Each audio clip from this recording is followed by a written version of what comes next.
Os irmãos vão levar o microfone para você. Se quiser, gente, se não quiser, é bom também. Pastor, gostaria saber a opinião do senhor falando com a esposa sobre o casamento. Até que ponto, em relação ao envolvimento da esposa com o pastor, o esposo, na igreja? Eu estou dizendo isso porque tem igreja que não aceita que a esposa não esteja ativa nas atividades da igreja. Aí essa divergência. O pastor deve conversar tudo antes de aceitar ir para lá. Vocês querem que minha esposa seja ativa na igreja? Vão botar salário para ela? Ou não? Porque às vezes quer que ela trabalha, ela é obreira da igreja, mas ela não tem salário, ela não é funcionária daquela igreja. Aqui no pastorado, ninguém cobra de esposa de pastor, na oitava. Mas eu falo com os pastores, se sua mulher ajudar, vai ser bem. Se ela não atrapalhar, também é bem. Então, esse negócio tem que conversar antes de aceitar o convite. Porque se falar assim, sua esposa vai trabalhar em quê? Por quê? Os irmãos estão querendo contratá-la? Às vezes o pastor aceita ir de qualquer maneira para não perder a vaga. E ele cria um estresse para a mulher dele e para ele.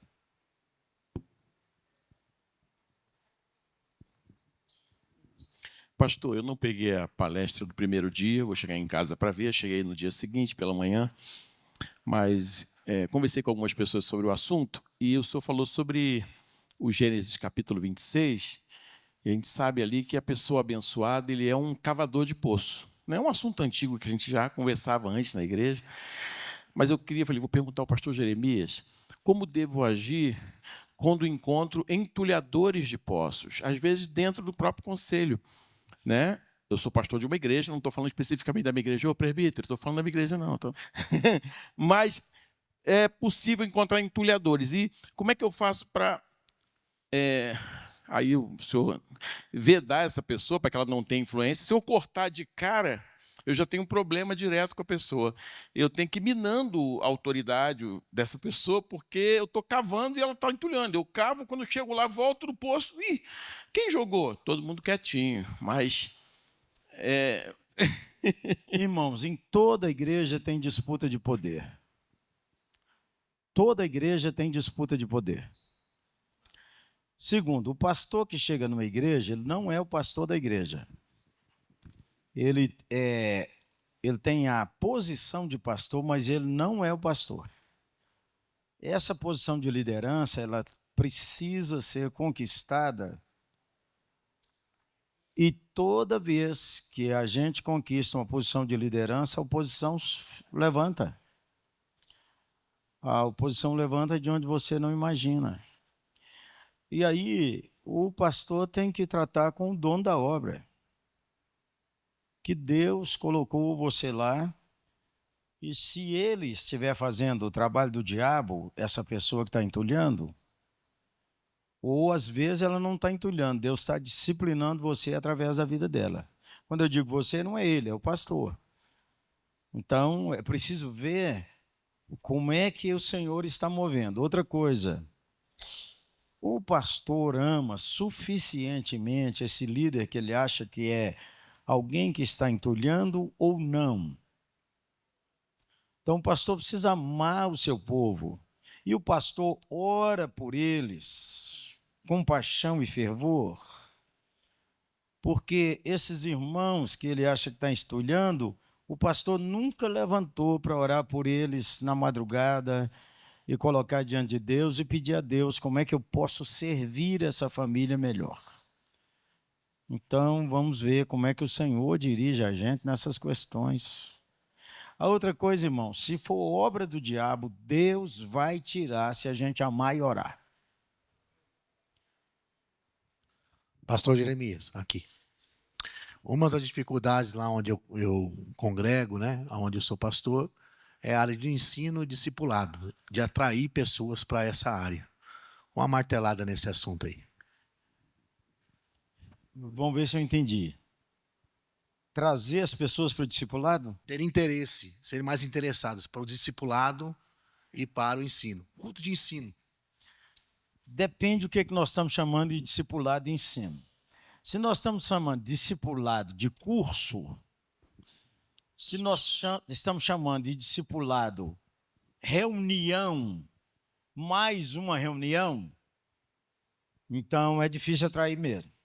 Se nós estamos chamando de discipulado de relacionamento, é difícil alguém que não queira relacionar com quem tem interesse nele. Depois que a gente tem relacionamento e que as pessoas sabem que a gente não quer, porque é o seguinte, irmão, no rasgado aqui, quem aqui não é pastor, levanta a mão. Pronto. Quando nós convidamos crentes para vir ao culto, nós estamos querendo que eles invistam no nosso negócio. Nós queremos a igreja cheia para dizer que nós somos bons. Então, eles têm que investir no nosso negócio. Nós estamos investindo neles. Então, nós brigamos para o povo vir ao culto, mas nós não damos a contrapartida de ir atrás, de chegar junto, de ligar, de orar, de telefonar, de estar disponível, de estar acessível. Então, se o discipulado, agora o discipulado tem essa característica também, aspas, de curso. Mas não é só curso, é relacionamento. É a gente ir atrás, o pastor pode ter... Irmão, vai comigo ali, em tal lugar, você pode ir, vamos tomar um café comigo? Irmão, como é que está a sua agenda hoje? Aqui na nossa igreja já fiz de tudo, irmão. Tudo assim, tese. Pastor, só posso encontrar com o senhor 11h30 da noite. Sua mulher autoriza? Autoriza. Estou chegando na sua casa para orar com vocês. Pastor, eu saio muito cedo para o trabalho. Que hora que você sai? Aí eu saio para o trabalho 6h30. Avisa sua mulher que amanhã, 5 horas da manhã, estou chegando para tomar café. E eu quero café novo. Feito na hora. E fui várias vezes. Pastor, não tem horário nenhum, você não almoça, não, miserável. Que hora que você almoça? Mas, pastor, eu almoço do outro lado da cidade. Estou perguntando se você almoça, não é onde é, não. Que hora que você almoça? Meu almoço é de meio-dia e meia a 1h. 12h25 eu estou lá. Vou almoçar com você. Relacionamento. Se você não... O pastor não trabalha nos horários que ele quer trabalhar. Ele trabalha nos horários que ele pode servir. Ô, pastor, seria 2 perguntas em uma. Se o senhor sai de férias, e se quando o senhor sai de férias, o senhor consegue esquecer os afazeres da igreja? Tudo. Aqui nós temos uma equipe brutal, menino. Brutal. Aqui é o seguinte, a gente deixa tudo encaminhado, porque a vida sempre é ao vivo. Eu, como estou aqui há 42 anos, eu já tive a chave de tudo aqui na igreja. Eu abri a secretaria, eu abri o portão principal, não era aqui. Então, a vida é dinâmica. Então, agora nós temos uma equipe boa demais, não precisa esquentar a cabeça com nada. Nada, tem administração, tem secretaria, tem pastor disso, daquilo outro. Só quando esguelou. E quando, para esguelar aqui, tem que ser quase a Terceira Guerra. Entendeu? Não. E nós aprendemos aqui na 8ª que não tem que correr com nada. Nada, não precisa correr com nada. Não, pastor, tem que resolver agora. Tem não. Era as 2 em uma? Não, aí sai de férias hoje. Agora, como é que sai de férias? Louvado seja Deus pela visibilidade. E a visibilidade também acaba virando uma oportunidade e também uma exigência. O que é isso? Pela misericórdia do Senhor, a gente chega quase em todo lugar, alguém conhece a gente. E aí? Pastor, o senhor está na cidade? Estou na cidade. Vai passar aqui quantos dias? Vou passar aí uns dias. Pastor, o senhor pregaria para nós? Prego. Aí o outro irmão disse, o senhor também podia pregar lá? Ali também. Não posso, irmão. Porque senão eu vou pregar todo dia. É uma honra, irmãos. Uma honra o irmão me chamar para pregar. Mas, olha, quando eu era lá, quando os meninos eram daquele tamanho, nós saímos de férias. Então, minha cabeça melhorou demais. Obrigado, Claudinha. E obrigado lá, porque é o seguinte, dia domingo tinha que ir para a escola bíblica de qualquer jeito. Era um estresse para os meus filhos. Aí eles, um dia, o Ciro, que hoje é vereador aqui, em Belo Horizonte, ele falou, pai, não é possível, pai. Nós estamos de férias, pai. Por que não pode ir na praia hoje, dia domingo? Por quê, pai? É mesmo, por que não pode? Vamos embora. Reverendo Gerê, a oitava ela tem sido referência para muitas igrejas hoje, Brasil e fora do Brasil. E aqui tem um projeto de plantação de igrejas, que são as oitavinhas, e que tem sido uma referência também em termos de plantação de igreja, e também uma inovação para a igreja presbiteriana como um todo, na expansão do crescimento do reino e o alcance da cidade. Acho que seria falar um pouco a respeito das oitavinhas, como é que a ideia nasceu e como é que esse projeto ele acontece. Ô, irmãos, aquele irmão, um irmão para você conversar com ele, hein? É o Brupital, pastor Davidson do Comipres, que planta igrejas no sertão da Bahia e no Vale do Jequitinhonha, entre os pobres dos pobres. Conversar com ele, homem de Deus demais. Irmãos, toda a vida que nós estamos aqui, que eu pelo menos sou pastor aqui, titular da igreja, que é desde 1990, fui pastor interino 88 e 89, eu queria novas igrejas. Aí nós plantávamos as igrejas e emancipávamos as igrejas. Emancipadas as igrejas, algumas igrejas ficaram inimigas nossas. E não passava de 100 membros. Então aí, um dia pensei e falei com o conselho, vamos manter o nome da oitava? Porque aí nós é que lideramos, o pastor titular da igreja sou eu, nós colocamos um obreiro lá e nós damos a direção. E aí, menino, pela graça de Deus, nós estamos com 7 igrejas crescentes, nós estamos para plantar mais 2 esse ano. Glória a Deus. Então, não foi assim, era porque nós achamos que manter desse jeito podia melhorar e avançar o reino. É só isso. Pastor, meu segundo ano de CPL, ano passado eu vim, e às vezes a gente vem com a expectativa que acontece, né, assim, uma dica bem profunda, às vezes teológica, alguma coisa nesse sentido, para que a gente possa aplicar na igreja. Mas o ano passado teve uma coisa que me marcou muito, que foi uma coisa assim, simples, prática, que o senhor falou sobre a gente chegar nas nossas igrejas, pegar uma senhorinha daquela de oração, colocar dentro do carro e andar no bairro assim, orando, pedindo para que Deus abençoasse o bairro, a igreja. E foi uma das coisas que eu anotei e coloquei em prática, né? Então, eu deixava minhas meninas na escola 13h, passava na casa de uma senhorinha, irmã Eusenita, uma senhorinha dessas de oração. A gente entrava no carro e ficava 40 minutos fazendo um zigue-zague no nosso bairro, orando pela UPA, orando pelas escolas, orando pelas famílias, repreendendo divórcio, assim, as pessoas na rua, posto de gasolina. E foi assim, muito proveitoso para nós. A gente experimentou e tem experimentado assim, um agir de Deus. Chegando gente na igreja que falou que o Senhor tocou no coração deles para nos visitar. Então, assim, tem sido algo maravilhoso. Aí o que eu queria perguntar ao senhor é se, assim, dentro de tudo aquilo que a gente tem ouvido, muita profundidade, mas de uma forma prática, se o senhor tem uma outra dica para eu levar que seja brutal igual essa, para a gente colocar em prática.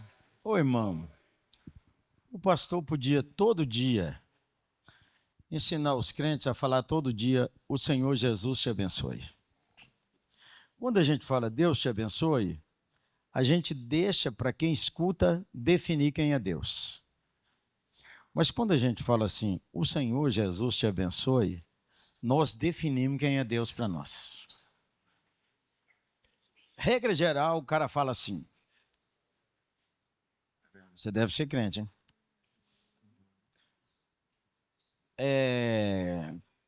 Dá uma atividade para a sua igreja, assim. Essa semana, todo mundo vai falar: o Senhor Jesus te abençoe.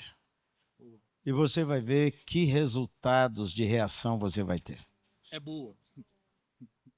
Irmão, nós vamos fazer o congresso em Camaquã, onde o estado do Rio Grande do Sul é tido como o estado mais macumbeiro do Brasil.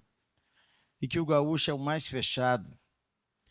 Então eu resolvi sair na rua e falar com as pessoas: o Senhor Jesus te abençoe. E aí, quando eu percebi uma reação amável no rosto, eu perguntava: aceita uma oração? Aceito. O senhor sabe quem é o Senhor Jesus? Que o Senhor Jesus veio, porque Ele é o caminho, a verdade e a vida.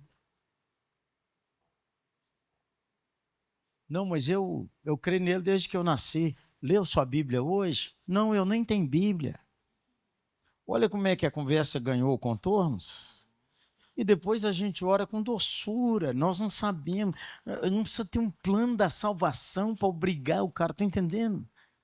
A gente vai vendo como é que o Senhor faz as coisas. Os caras estavam trabalhando, consertando a rua lá em Camaquã. Eu encostei perto deles, estava começando uma chuva fina, brinquei com eles. Oi, gente boa, sou mineiro. Menino, eu nem sabia mais o que era chuva, porque lá está um calor que eu vou te contar um caso. Aí eles riram, encostei nele e falei assim: estou vendo vocês trabalhar. Puxa vida, pessoa que se esforça pela cidade é um abençoador. Posso orar por vocês? A porta está aberta, irmão. A igreja está com a boca fechada e o pastor também. Jeremias, pastor. Desculpa. Ô, irmão. Jeremias, pastor. Não, é porque ele falou Jeremias junto comigo. Não tem problema não, ué. Sim. É notável a importância desse encontro para compartilhar as coisas boas e ensinar para quem quer crescer, aprender também, né? Compartilha para a gente uma decisão, um ponto difícil que a sua experiência ensina. Ou seja, o que o pastor passou de decisão difícil que para nós não repetimos. Irmãos, decisão difícil é pedir perdão à nossa liderança por tratar com dureza minha liderança principal.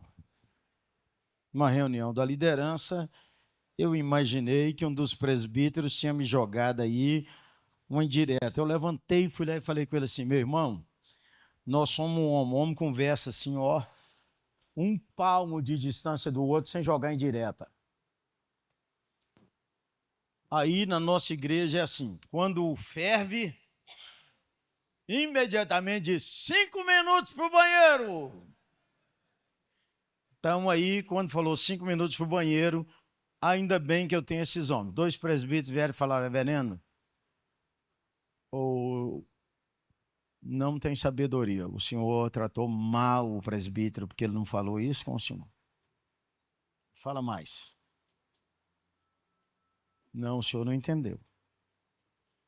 E outra coisa, mesmo que ele tivesse tratado mal o senhor, não foi isso que o senhor ensinou para nós. Não é assim que a gente trata os irmãos. Sabedoria. O irmão voltou, fui lá e falei: vem cá, meu irmão. Nós somos irmãos, e como nós somos irmãos, eu quero pedir perdão à nossa liderança e queria que você pusesse a mão na minha cabeça e orasse por mim, me perdoando. Então, foi uma decisão assim, para vencer a dureza de coração. Esse homem é um homem que está comigo, ó. Um homem de Deus demais. Então, a decisão do relacionamento. Pastor Jeremias, boa tarde. Algo que eu admiro muito no ministério do senhor, na pessoa do senhor, é a vitalidade do seu ministério. E sempre tive vontade de fazer uma pergunta ao senhor. Se o senhor pudesse nos dar aí, pastores jovens como eu, 3 conselhos pelo menos para a gente manter a vitalidade do ministério por anos e anos e anos, igual o senhor. Primeiro, pede a Deus você viver, Zé. Entendeu? Tem que viver, Zé.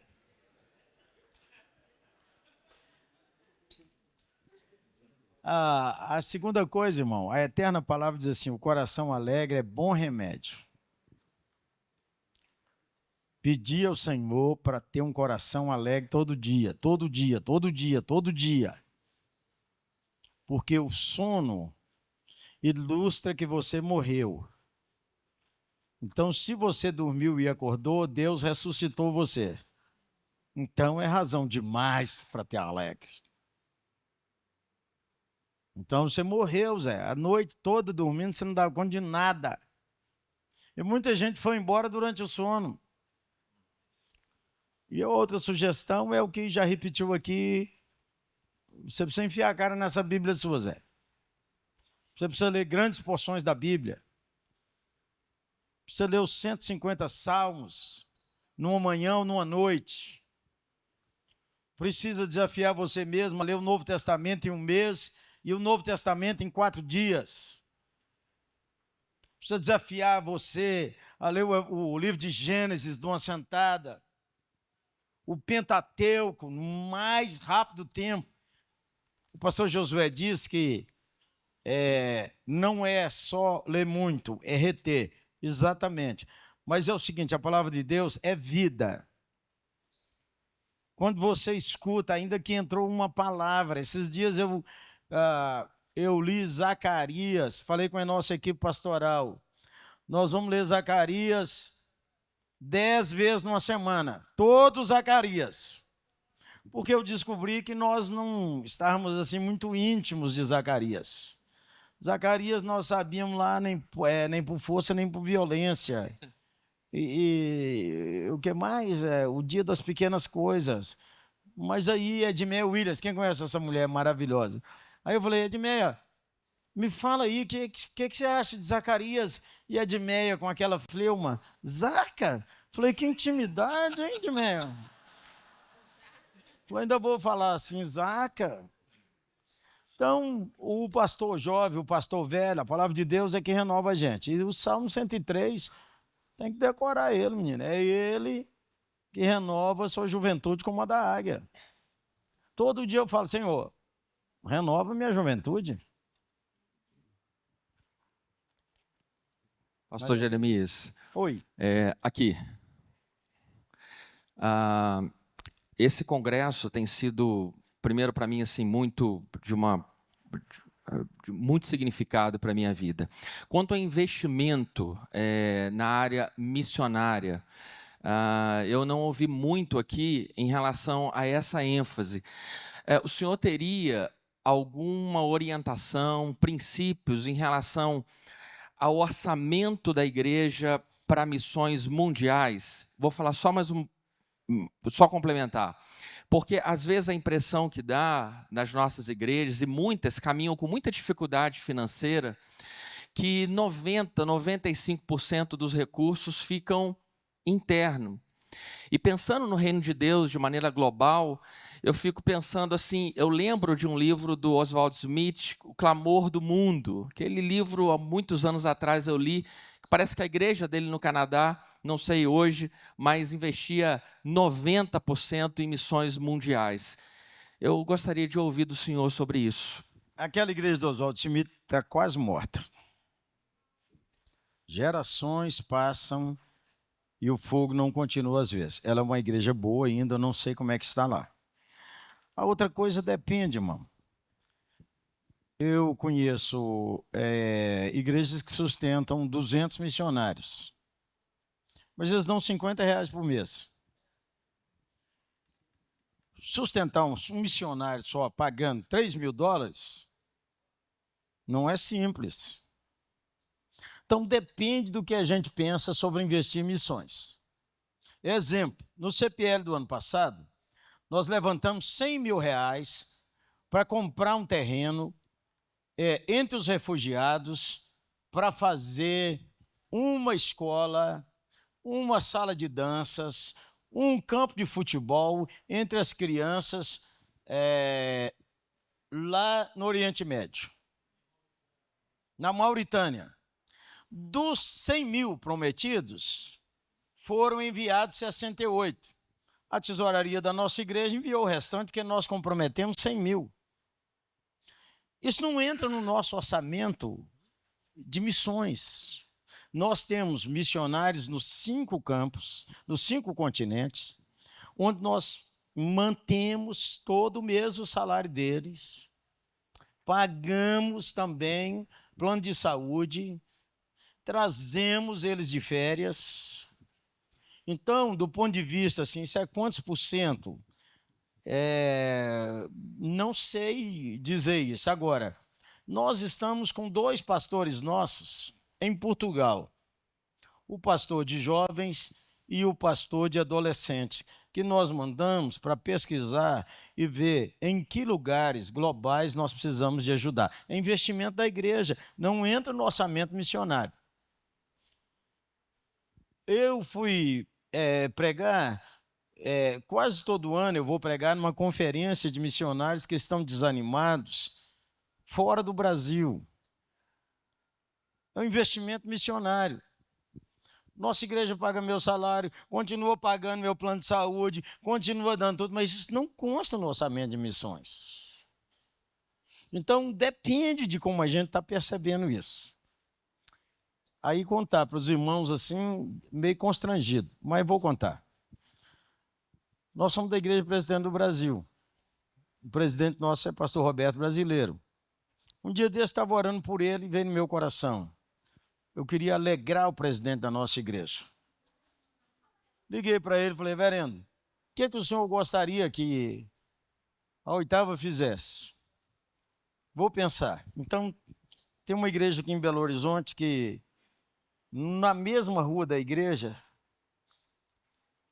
5 botecos, 2 funk e uma boate espremeram a igreja ali no quarteirão vizinho. Uma igreja com 40 pessoas. O povo nem podia ir, porque todo dia dava polícia. E para fazer o culto tinha que trancar a igreja. Então surgiu um terreno para comprar, que eles iam sair de lá para um terreno maior. E ele me ligou e disse assim, conseguimos um terreno por 500 mil, nós vamos arrumar 200, a 8ª dá 300. Reuniu o conselho nosso disse, a 8ª dá os 300. E nós compramos o terreno para uma congregação, e eu falei com o pastor, pastor, isso é só terreno, se o senhor quiser, nós podemos compartilhar a visão. Uma igreja aqui no nosso bairro, irmão, é uma igreja que é uma church, light church, irmãos do coração nosso, pagavam aluguel. O cara vendeu, sem conversar com a igreja, uma igreja de jovens, classe média, jovens casais. Ele vendeu, a igreja não tinha para onde ir. A igreja conseguiu um empréstimo para comprar um lugar aqui no nosso bairro, perto aqui da nossa 8ª, e para pagar em 10 anos. E aí o pastor me ligou, pastorzão, eu posso falar com o senhor? Fala, meu santo varão. Pastor, é sobre se o senhor podia ser parceiro nosso. Falei, Zé, você não tem 1 centavo. Se você pedir, você pode ter 1. Se você não pedir, eu nem vou pensar. Ele disse, pastor, nós temos que reformar o local. Qual é o orçamento? 810 mil. E para começar, vocês têm o quê? Nada, pastor, mas nós vamos levantar. Eu falei, uai, manda uma carta aí, irmão. Se o conselho só pode falar, não, você tem. Aí eu falei, me dá uma ideia aí, quanto você acha que podia ser? Falei, pastor, eu fico constrangido, acho que uns 30, uns 50. Falei, irmão, nós podemos dar R$10. Se não tinha nada, R$10 já é lucro. Nossa liderança reuniu, tudo nesse mesmo ano. E aí, quando nós estamos discutindo o assunto, um dos irmãos disse, vamos dar os 50, pastor? Aí os caçula falaram, posso sugerir um valor? Pode. Vamos dar os 10% para encorajar os irmãos? Vamos dar 81 mil? Vamos dar 81 mil. A igreja vai mudar aqui, irmão, para perto de nós. Glória a Deus. Nós somos do reino, nós não estamos contra os irmãos. E nós vamos ajudar e tocar para frente. E o que Deus vai dar para nós, Deus vai dar para nós. E o dinheiro é de Deus. Quando o irmão falou, quanto que vocês gastam aqui para fazer o CPL? Depende do que você está calculando. Irmãos, todas aquelas mesas lá e todo o enfeite lá foi dado por uma família que aluga aquilo ali para festa e aluga caro. Eles doaram. Todo o pessoal que está trabalhando ali está doando seu tempo, sua energia e dinheiro para fazer esses quitutes para nós. Quando a gente puser na ponta do lápis, irmãos, então quando o cara fala assim, quanto vocês gastam no orçamento? Irmão, se a gente for pôr no orçamento, isso tudo explode. Então nós aí, o que aconteceu de novo? Irmãos, esse ano, nós queremos construir uma padaria no sertão. Isso é história verdadeira. Levantamos dinheiro e construímos uma padaria no sertão. Isso não é dinheiro, é o seguinte, irmão. Nós temos dízimo e oferta, tem tudo isso, mas também nós queremos uma igreja generosa, que ela pode enfiar a mão no bolso e pôr para frente ali para abençoar os irmãos. Então aí o seguinte, o missionário adoeceu lá na Croácia. É parceria. O missionário adoeceu lá na São Gabriel da Cachoeira. Nós temos um missionário aqui que está lá em São Gabriel da Cachoeira. Lindelvan está aí, não? Aquele irmão que estava de Cocá na abertura, aquele irmão trabalha, depois de 5 anos trabalhando naquele lugar, esse ano, os primeiros convertidos, precisa falar com aquele homem. Esse ano nós investindo, orando, investindo, desanima não, investindo, orando. Nós descobrimos um povo, irmãos, lá no alto do Rio Negro, chamado Iurupidé, não tinha um crente, povo menor da mata. Nós mandamos um dos mais nerds que existe no Brasil, que é Cássio Silva. Ele passou lá 12 anos aprendendo a língua, traduzindo a Bíblia. E nós investindo, e orando, investindo. Irmãos, nós temos uma igreja lá no meio da mata que eles queriam pôr o nome de Oitava, eu que não deixei. Mas eu fui num congresso indígena, o cacique da tribo levantou e estava lá uns 30. Num congresso indígena, ele falou, queremos falar com o senhor. Pois não. Aí eu fui lá e ele disse assim, eu quero avisar para todo mundo. Eles são o povo mais desprezado da selva por ser pequeno e não ser reconhecido pelas outras tribos. Ele disse assim, eu quero dizer para todos nós que nós temos pai. Nosso pai está aqui, ó. Nós somos gente honrada, porque nós temos um pai que se importa conosco. O pai é a 8ª igreja, irmãos. Então, aí, quanto que isso custa? Irmão, nós não conseguimos pôr no orçamento. Não conseguimos. Eu conversei anteontem com o irmão lá do Rio Grande do Sul, uma necessidade na enchente, comprar um barco. Quanto que é esse barco, irmão? 70 conto. Pesquisa para mim como é que isso vai funcionar. Porque hoje nós vamos ter uma oferta no CPL, se eu tiver informação, eu vou falar com os irmãos. Mas se eu não tiver informação, o dinheiro é de Deus, irmãos. Vou te contar um caso aqui.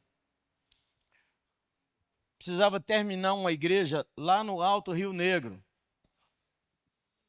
Uma igreja indígena que nós estávamos plantando, precisava terminar. 17 mil reais, não tinha dinheiro e estava começando o tempo da chuva, não tinha orçamento, irmão. Imagine um culto de quarta-feira que está chovendo em Belo Horizonte, mas chovendo, irmão. E eu não sei se lá é assim, mas em Belo Horizonte começou a chover demais, o povo também não vem no culto, não. É igual nós. Irmãos, e aí tinha aí, eu acho que devia ter uns 100 e poucos. E já melhorei minha cabeça demais, irmão, porque quando tinha 100 e poucos eu ficava desanimado. Não é possível uma igreja dessa, uma cidade, só 100 e poucos no culto. Irmão, é quem Deus mandou hoje, aleluia. Aí, irmãos, nós tivemos o culto alegre. No final do culto eu falei assim, irmãos, Vou fazer uma pergunta aqui, pode ser até uma pergunta assim, olha para ver se isso cai dentro do seu coração. Irmãos, tem alguém aqui que tem 17 mil reais que não sabe o que fazer com esse dinheiro? Terminado o culto, você fala comigo que eu tenho rumo para esse dinheiro. Amém. Acabou o culto, desceu um casal, o homem e a mulher chorando. Falei, o que foi? Falou, pastor, nós temos uma fazenda no sul de Minas. Nós estamos fazendo uma obra lá e a gente contrata o pedreiro, o depósito não entrega o material. Depois entrega o material, não acha o pedreiro. E nós fomos conferir, pastor. Nós temos que gastar 17 mil reais lá. Nós dois viemos conversando, porque essa encrenca já tem uns 2 meses. Aí nós perguntamos um para o outro, será que Deus tem outro rumo para esse dinheiro? Eles entregaram o cheque na minha mão. Nós construímos a igreja lá.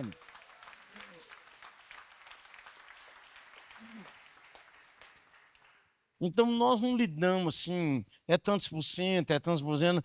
Nós vamos vendo assim o que, é que Deus está querendo, irmão. Hoje, nós estamos mandando um dos nossos pastores.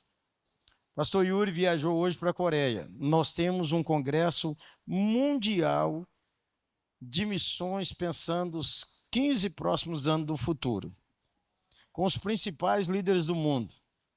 Eles me mandaram uma palavra, mas eu quero empolgar a nova geração. Então, pedi uma vaga para 2 pastores nossos. Pedi para o pastor Yuri e pedi para o pastor Israel. Então, o pastor Israel está em Portugal. Como a passagem fica mais barata, ele vir para cá e depois ir para lá, nós vamos mandar 2 dos nossos caçula. E todo ano eu quero mandar nossos pastores para congressos globais, porque quando o cara vai num congresso global, a visão dele faz assim, ó. Irmãos, era 1982. Não sei quem indicou meu nome. O Billy Graham fez um congresso em Amsterdã. Alguém indicou meu nome e eu fui naquele congresso. Menino, minha cabeça fez assim.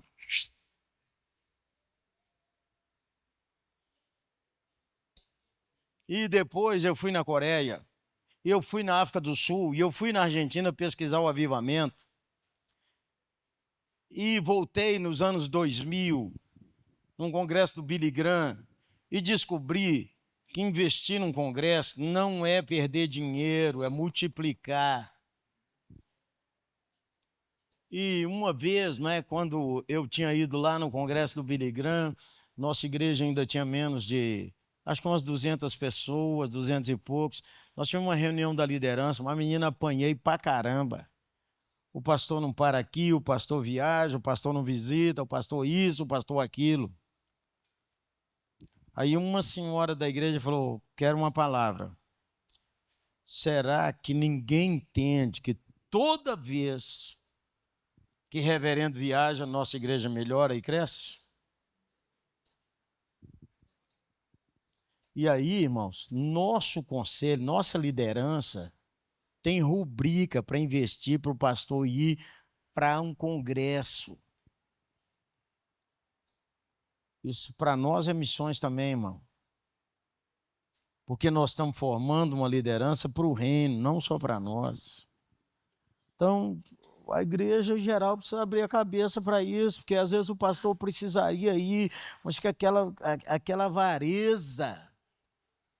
Aqui todo ano, cada pastor tem direito a ir a 2 congressos. Um, ele escolhe onde vai. O outro eu escolho e ele tem que ir com a mulher dele. E eu falo com ele, se você não quiser ir palestra, vai para o mistério. Aleluia. Fica lá no hotel, nos mistérios. O cara tem que voltar top. Fala, irmão. Pastorzão, primeiro agradecer, né? Privilégio o senhor disponibilizar essa experiência, essa vivência que o senhor tem de ministério conosco. Queria agradecer. E assim, nós já falamos aqui que o senhor já deu dicas, né? importantes e coisas que deram certo. Esses 42 anos de ministério. Eu queria saber se o senhor podia compartilhar com a gente coisas que a gente deve evitar no ministério, coisas que deram errado. Pensamentos que o senhor teve, decisões, caminhos que foram tomados que, no fim das contas, não era aquilo. E aí, se o senhor puder abrir os olhos da gente a respeito disso. Obrigado, pastorzão. Irmão, a experiência só conhece sobre o passado. O passado não conquista o futuro. Quem conhece o futuro é o Senhor Jesus. E ele já está lá. Então, a experiência só conhece sobre o ontem. O amanhã é uma pitada de experiência, convicção nas promessas e ousadia para caminhar. Pede a liderança jovem para dar ideias. Reúne seus jovens, seus homens novos, empreendedores. Dá uma ideia aí sobre essa igreja. O que nós vamos evitar? Irmão, pecar declaradamente. Fora disso, irmão, nós vamos ousar. Olha para você ver, aqui tem 5 andares. Pastor Israel, que não está aqui, era o nosso pastor de adolescentes. Fazer um congresso de adolescentes. Eu falei, eu não quero negócio quadrado de adolescentes. Eu quero uma coisa de adolescentes inédita. Ele falou, pastor, eu quero um inédita. Aí ele falou assim, pastorzão, eu queria fazer um rapel aqui na igreja. Eu nem sabia bem o que era isso. O que é um rapel, Zé? É o seguinte, pastor, nós vamos de pendurar uma corda lá no último andar e os meninos deslizar até lá embaixo. Não é aqui não, Zé, pelo corredor ali, ó. Se você olhar ali, ó. Aí eu falei, conversa com a administração. Aí ele chegou e falou assim, pastor, não vai dar certo, não. Falou, por quê? Porque os pais não vão deixar, não. Os irmãos falaram que tem que ter 2 ambulâncias, 2 médicos, 3 enfermeiras. Não vai dar certo. Eu falei, quem é responsável por isso? Quem é responsável é o sargento do Exército. Manda o telefone dele. Liguei para ele e falei, irmão, negócio do rapel. Com a segurança. Falou, pastorzão, 100% seguro é só a salvação. O resto... Falei, Zé, você faz rapel lá no Exército direto.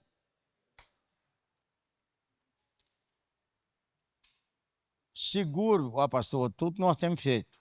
Aí chamei o pastor Israel e disse, olha, toca para frente, eu vou comunicar à administração que a responsabilidade é minha. Menina, até mulher grávida desceu no rapel. Pensa na conversa boa. O menino não queria parar de vir nessa igreja, aí tivemos que abrir um culto de sexta-feira para adolescentes. Então, irmão, não tem esse assim, falar assim, não pise aqui. Onde diz para não pisar, está na palavra de Deus. O resto é método. Método a gente tenta, não deu certo, muda. É só isso. Método não é teologia, irmão. Método é jeito de fazer. Quem é que vai falar mais? Pastor. Oi. Pastor Paulo César falando, tudo bom? Estou aqui, ó. Que? Lá de cá. Aí. Pastor, voltando a falar de implantação de igreja, expansão, implantação, pelo que eu entendi, sempre teve a implantação, a expansão da igreja. Só mudaram o método, porque houve algumas implantações, né? Algumas foram até emancipadas, né? Algumas deu certo, algumas não deu certo, pelo que eu entendi, né? E aí resolveu implantar um método de implantar a igreja mantendo as ligadas à 8ª igreja. Seria isso, né? Mantendo ligado. Mas dentro, para mim entender, dentro de uma igreja presbiteriana, onde o presbiteral é soberano, assembleias, uma atrás da outra, chega uma hora, né, à medida que essa igreja cresce, não tem o que fazer. Qual o limite? Porque vai ter que não tem como não emancipar. A emancipação é o cumprimento de uma missão também, né? E existe já método para esse limite, alguma coisa assim? Irmão, nós estamos aprendendo. Então, nós estamos querendo primeiro é que a igreja fique firme, ganhe almas. Nós não já plantamos querendo emancipar, porque nós já fizemos isso no passado. Agora, nós queremos ganhar o povo e levar o povo a Cristo. E nós também não temos aqui a oitava.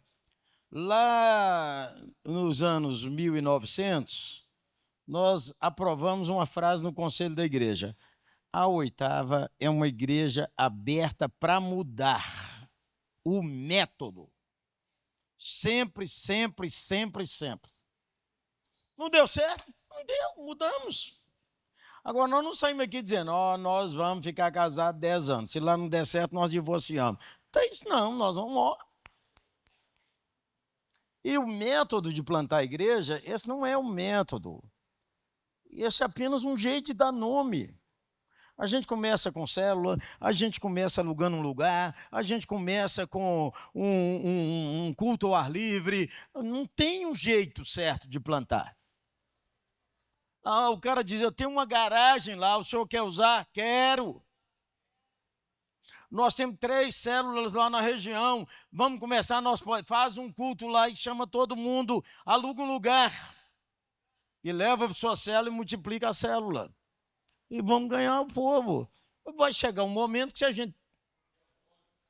Hein? Uma igreja nossa começou no velório. Estava lá no velório e o pastor nosso pregou e o povo falou assim, o senhor pode voltar para pregar domingo que vem? Pode. E pode. Olha a igreja lá. Pergunta, irmãos. Pastor. Mestre. Pastor. Mestre, queria fazer uma pergunta. Irmãos, nós vamos mais uns... São 17h20, vamos ter 17h40 no máximo. Nos últimos 10 anos, eu tenho acompanhado o senhor. Né? O senhor já esteve lá na igreja, e onde o senhor está, se está pela internet, se eu não tenho como ir, eu procuro vê-lo. Nesses últimos anos, quando eu conheci o senhor, todas as vezes que o senhor pregava, o senhor contava a história do luto, como foi curado, como conheceu Claudinha, cantava Roberto Carlos, cantava os hinos da irmã Ilka. E dos últimos anos para cá, o senhor mudou. O senhor não conta mais esse testemunho. Foi proposital? Como é que... Então, eu não conto, eu já contei.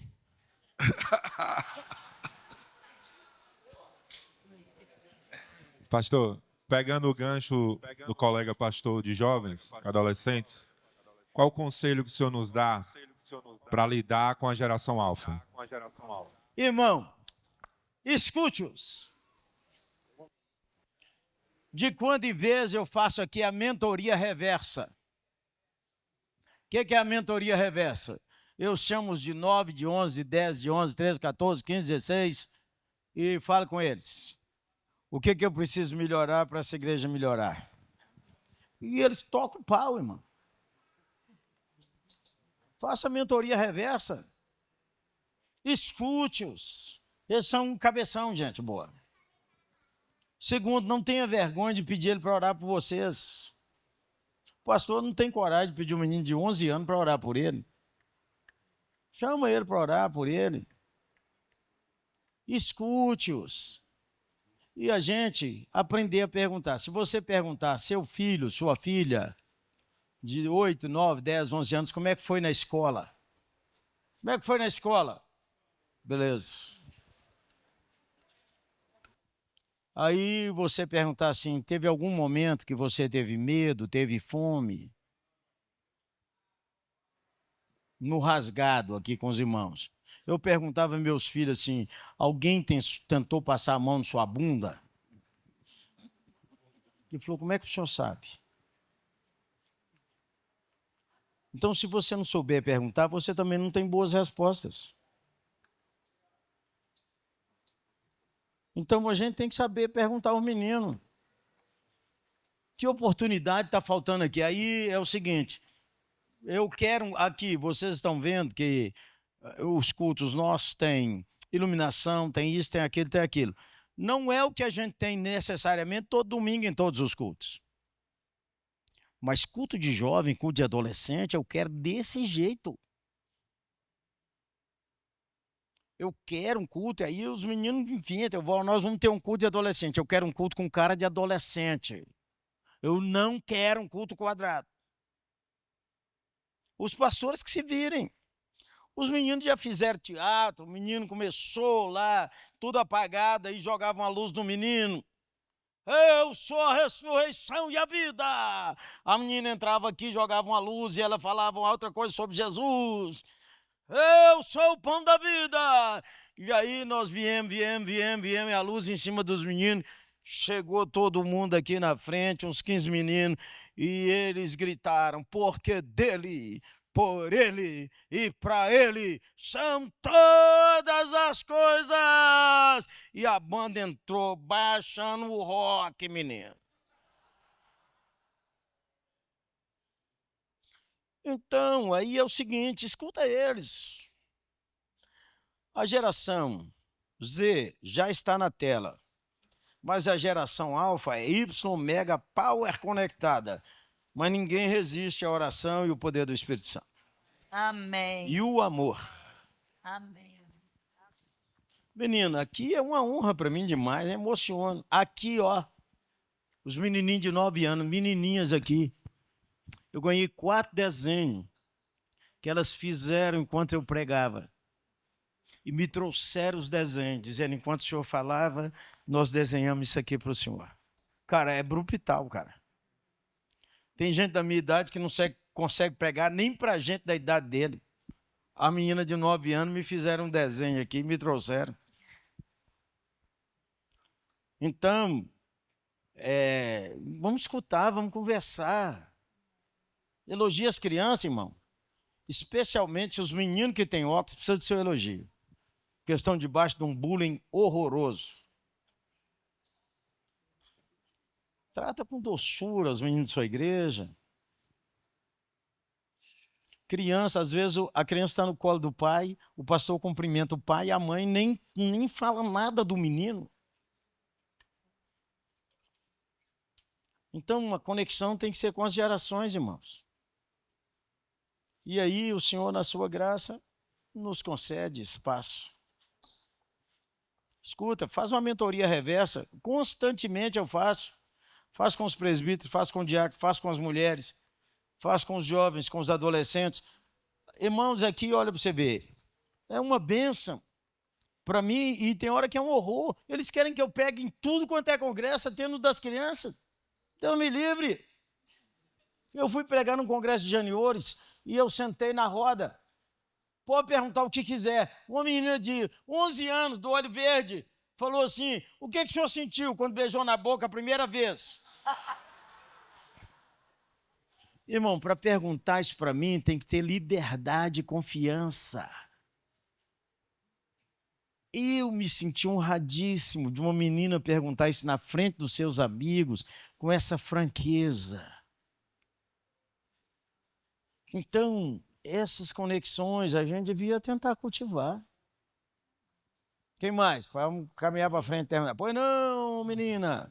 Pastor, eu vejo que você tem uma grande equipe de pastorado. Ontem o pastor Josué falou que ele reúne semanalmente com os pastores dele, via online.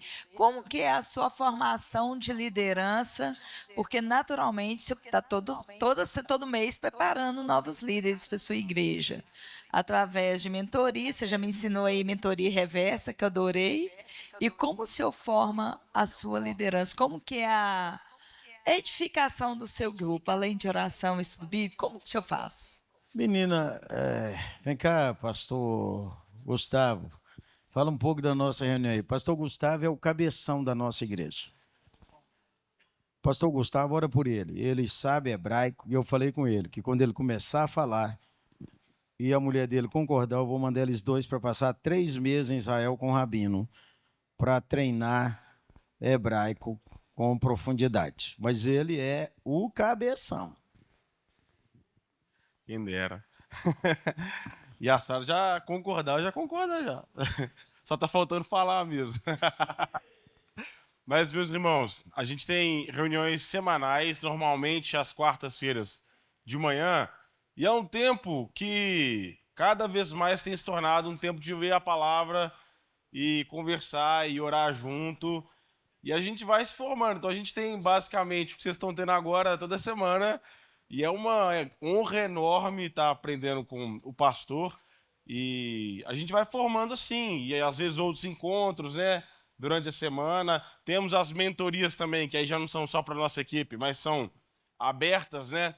E superlota a nossa igreja, onde a gente acontece normalmente às terceiras, quintas-feiras do mês. Tem online também para quem quiser participar. E a gente vai aprendendo assim, e o pastor vai formando aí nosso coração, né, a nossa cultura aí, e a gente está caminhando aí firme e forte. Pastor, uma das maneiras de formar sua liderança é tão simples. Toda hora que você encontrar um membro da sua igreja em qualquer lugar, ore com ele. Em qualquer lugar. Eu oro com os membros da nossa igreja em qualquer lugar. Encontrei o irmão no supermercado. Ô, gente boa, vem cá, vem cá, vem cá. Está fazendo compra? Tá, vamos morar aqui para você ter sabedoria para fazer as compras, para o Senhor te direcionar, para o Senhor te abençoar e para você ver qual é os melhores produtos que você pode levar com mais economia. Está tudo bem lá? Alguma preocupação? Irmão, 4 problemas que todo crente lida todo dia. Todo crente lida com rejeição. Não é todo crente, toda pessoa.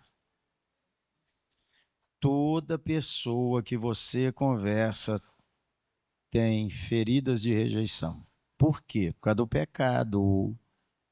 Rejeitou a Deus, é rejeitado na vida. Toda pessoa que você conversa está lidando com algum tipo de ansiedade, preocupação com o futuro, porque nós gostaríamos de que a palavra de Deus não fosse lâmpada para os pés, mas farol para o caminho. É lâmpada nos pés, enquanto você anda que ela ilumina. Todo mundo lida com ansiedade. Todo mundo lida com preocupação financeira. Qualquer pessoa que você encontra na vida. E todo mundo lida com a dor familiar. Olha para você ver que ambiente de evangelização e de oração que nós temos todo dia. Todo dia. Você é casado, irmão? Sou casado, vem cá, vamos orar. Senhor, liga o coração da mulher, esse homem, Senhor. Assim, melhor do que quando era namorado. O cara é não crente, Zé. Então, ter antinação na vida, cara. De que é assim mesmo. Que a gente leva a vida, Outra coisa, irmão. Aprende a dar oferta às pessoas. Eu contei isso aqui, vou contar para os irmãos, que não contei aqui não. De vez em quando eu perco um dinheiro intencionalmente. Para dar uma alegria. Quem já achou dinheiro aqui, levanta a mão. Que vitória, hein, irmão? E quem já perdeu? Que horror. Irmão, de vez em quando é o seguinte, você podia fazer isso para celebrar alguém, ó. Eu abro meu celular assim, ó. Faço assim, ó.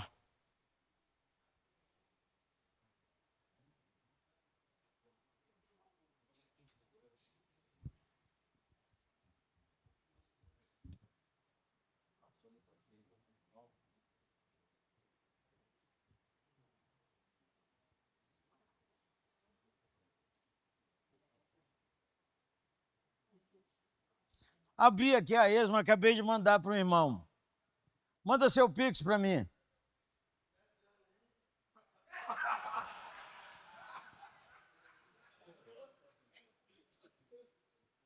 Às vezes, irmão, é o aniversário de um irmão da igreja, um presbítero, um diácono, um pastor meu amigo, eu falo com ele assim, Zé, Estou mandando um sorvete aí para você tomar com sua família. 100zão. 150. 200.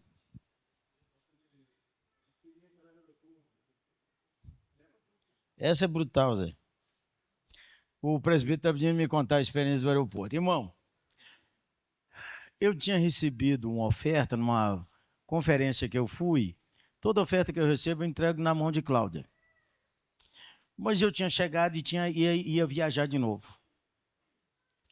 Eu geralmente faço assim. Na minha carteira, irmão, aqui, ó, eu sempre deixo umas notas. Vai que Deus fala comigo, dá uma oferta a fulano. E aquele dia eu tinha uma oferta, eu tinha esse dinheiro lá. Cheguei no aeroporto, quando eu cheguei no aeroporto, me deu vontade, vou dar uma oferta a alguém hoje. Quando cheguei lá na moça lá, falei, ô menina, como vai? Tudo bem? Tudo bem. O Senhor Jesus te abençoe e te guarde. Obrigado porque você veio trabalhar. E porque você veio trabalhar, eu estou sendo abençoado. Não esqueça disso, em vez de tratar mal as pessoas. Falei, menina, aí você é casada? Não, sou divorciada. Você tem filho? Tem 2. E como é que vai lá? Como é que você vem trabalhar? E os filhos? Os filhos ficam com minha mãe. Falei, luta, né? Ela falou, e a luta piorou essa semana, porque o pai das meninas não me ajuda nada e queimou a geladeira da casa de minha mãe. E não sei como é que nós vamos fazer, porque minhas meninas precisam de ter alguma coisa na geladeira. Na hora veio no meu coração, eu tinha R$800 dentro daquela bolsa. Falei, menina, então, o Senhor Jesus que te ama, quanto que é a geladeira? Ela falou, eu ouvi uma na promoção, eu acho que era R$1.100. Eu falei, então o Senhor Jesus está contigo, hein? Ele mandou te entregar uma oferta. Entreguei os 800 na mão dela. Mas era 1.100, eu falei, vou olhar aqui, se tem algum dinheiro. Tinha 300. Eu peguei os 300, entreguei para ela. Jesus mandou falar que a geladeira está resolvida. Peguei meu cartão de embarque e fui embora. A moça disparou correndo atrás de mim. Moço, quem é o senhor? Ah, menina, eu sou uma pessoa que tenta seguir o Senhor Jesus. Moço, o senhor deve ser de Deus mesmo. Porque eu não tinha rumo, o que eu ia fazer na minha vida. Moço, deve ser Deus mesmo. E eu vou contar ao senhor. Eu só estou viva porque Jesus quis, eu tive um acidente, quase eu morri. E agora o senhor vem vanir chorava igual um menino. Fui-me embora. Ela falou, moço, você tirar uma foto comigo? Então aí tirou uma foto comigo. Eu resolvi escrever essa história depois para ver se encorajava alguém. Irmão, o dinheiro é de Deus, irmão. O dinheiro é de Deus. Aí agora, um dia essa moça ela me vê, ela diz, ei, eu descobri que o senhor é o pastor Jeremias. Fiel a Deus. Vamos embora.